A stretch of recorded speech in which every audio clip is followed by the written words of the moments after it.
अबीर को अजीब शर्त बिल्कुल भी पसंद नहीं आई, बट उसे भी लगा कि शादी कोई गुड्डे गुड़ियों का खेल तो है नहीं कि जब चाहे कर ली और जब चाहे तोड़ दी।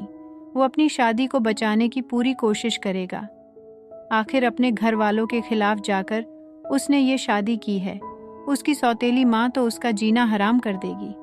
रेवा अभी नादान है, जब बच्चा पैदा होगा तब शायद वो बातों को सीरियसली लेने लगेगी। अबीर ने अपना काम कुछ दिनों के लिए अपने मैनेजर पर छोड़ दिया और रेवा को हनीमून के लिए पेरिस ले जाने का प्लान बनाया। जब अबीर ने रेवा की शर्तें मान ली तो वो खुशी खुशी घर वापस आ गई। जब अबीर ने उसे हनीमून पर ले जाने का प्लान बनाया तो वो खुशी से उछल पड़ी। वाओ अबीर, दैट्स ग्रेट। हम पहले नहीं जा पाए थे तुम्हारी फैमिली प्रॉब्लम्स की वजह से, रेवा ने मुंह बनाकर कहा। अबीर ने सहमति में अपना सर हिलाया। ये बात सच थी, बट इस बात का एक और पहलू ये था कि वो रेवा के पास जाने में कंफर्टेबल नहीं था। यहाँ वो काम का बहाना बनाकर उससे दूर रहता था।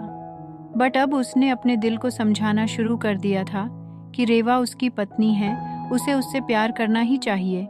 अपने मन को तो वो समझा लेता था, पर दिल को वो अब भी नहीं समझा पा रहा था। और अब उसे बच्चा पैदा करना है अपनी फैमिली के लिए, तो अब उसे रेवा के पास आना ही होगा। रेवा खुशी खुशी पैकिंग करने लगी। फिर वो सामान पैक करते करते रुक गई और अबीर से सीरियस होके बोली, अबीर हमें डॉक्टर के पास जाना होगा। क्या हुआ रेवा? अबीर ने उसके फॉरहेड पर हाथ रखकर कहा। अरे अबीर, उसने चिढ़कर उसका हाथ दूर कर दिया। अबीर कुछ देर तक अपने हाथ की तरफ धूक से देखता रहा, बट रेवा ने इस बात पर ध्यान नहीं दिया और बोली, अरे तुम्हारा स्पर्म स्टोर करने के लिए। अबीर हैरान रह गया। रेवा, इसकी क्या ज़रूरत है? ऑफ कोर्स अबीर ज़रूरत है। अगर मैं नॉर्मल तरीके से प्रेग्नेंट नहीं हुई तो फिर वैसे ट्राई करूंगी। रेवा, हम दोनों स्वस्थ हैं, उसकी ज़रूरत नहीं पड़ेगी। अबीर, मेरा दिमाग मत खाओ। रेवा के बदलते तेवर देखकर अबीर चुप हो गया और बोला, चलो ठीक है। अबीर का अच्छा खासा मूड उसने ख़राब कर दिया। हॉस्पिटल में सारा प्रोसीजर जब ख़त्म हुआ तो वो दोनों पेरिस के लिए उड़ चले।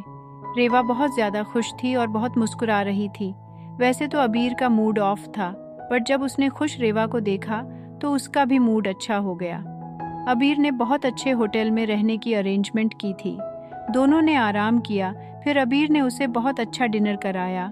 वो उसके लिए सब बेस्ट ही करना चाहता था, क्योंकि रेवा का कब किस बात पर मूड ऑफ हो जाए पता नहीं चलता था। उसके बाद वो रूम के लिए निकले। अबीर का मन बहुत असहज हो रहा था, क्योंकि अंदर जाकर रेवा संबंध बनाने के लिए कहेगी और उसका मन नहीं मानता था। जब भी वो रेवा के पास जाता उसका मन ग्लानि से भर जाता। रेवा, मुझे एक इम्पॉर्टेंट कॉल करनी है, तुम चलो, मैं आता हूँ। रेवा ने उसे गुस्से से देखा, बट वो इसे इग्नोर करके चला गया। रेवा ने उसे भद्दी गाली दी और अंदर चली गई, पर अबीर इतना हंडासम था कि रेवा उसे जाने नहीं देना चाहती थी। उसने जल्दी से कुछ प्लान बनाया। अबीर आधे घंटे बाद ये सोचकर अंदर आया कि रेवा सफ़र की थकान से सो गई होगी, तो अब अंदर जाना सही रहेगा। बट जब वो अंदर गया तो हैरान रह गया। रीवा एक सुंदर सी लाल नाइटी में बेड पर रोजेस के बीच बैठी हुई थी।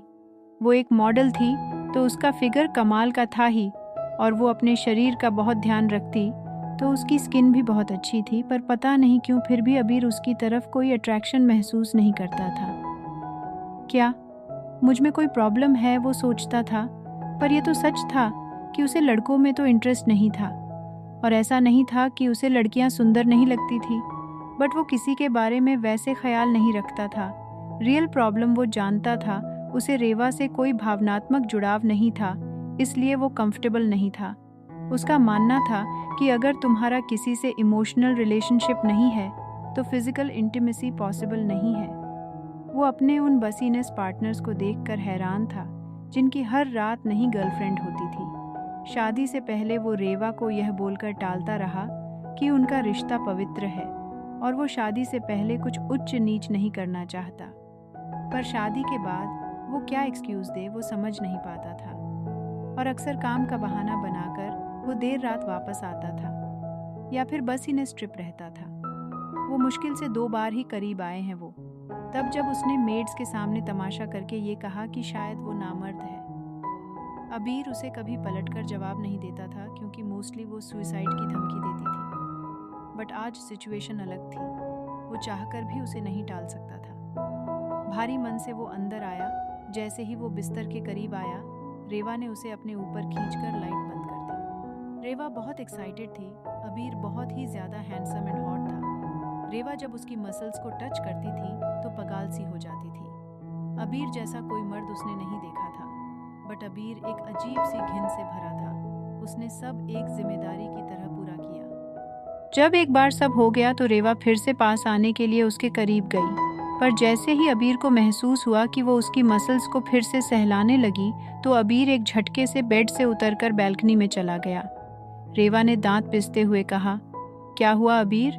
मुझे सफोकेशन हो रही है, ऐसा बहाना बनाकर वो बैल्कनी में चला गया। रेवा ने उसे फिर गंदी गाली दी और गुस्से से वॉशरूम चली गई। अबीर का मन बहुत दुखी और बेचैन था। आई विश वो आज ही प्रेग्नेंट हो जाए और दोबारा मुझे ये सब ना करना पड़े, अबीर ने बेचैनी से कहा। बट अबीर शायद ये बात नहीं जानता था कि ऐसा कभी नहीं होगा। रेवा ने अपने हाथ में रखी प्रिकॉशंस टैबलेट को खोला और जल्दी से उसे पानी के साथ गटक गई और एक ईवल स्माइल के साथ बाहर आके सो गई। और अबीर पूरी रात बेचैनी और ग्लानि में बैल्कनी में खड़ा रहा।